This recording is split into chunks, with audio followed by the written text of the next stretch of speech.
Does quantum computing, would that make cryptocurrency irrelevant? No, no. So basically, how a quantum computer works is it's an augmentation of classical computing, not a replacement of it.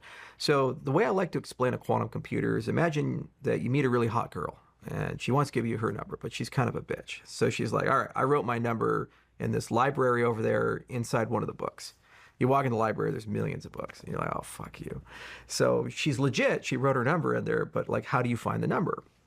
So a classical computer, how that would work is that you would just start at one of the bookshelves, you take each book off and you flip through all the pages and see if you find the number. Now, if you want to speed it up, there's two ways you can speed it up. You can speed it up sequentially, meaning that you speed up the rate at which you flip through the books, or in parallel. And in parallel, you get your friends to go and help look through. So maybe you have five guys come, so you and five other guys are flipping through books. Now you have 6 cores running.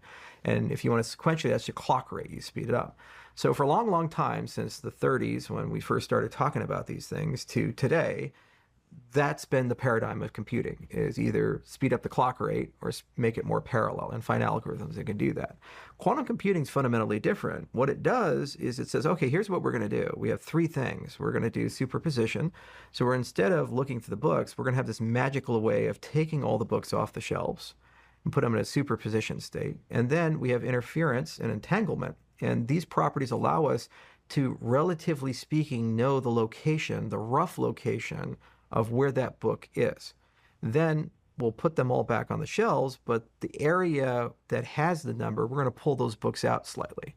So you still have to do the classical thing. You still have to go and open the book and read through the pages. But now, instead of blindly going through and looking at all the different possibilities, you know the rough area that you want to go to.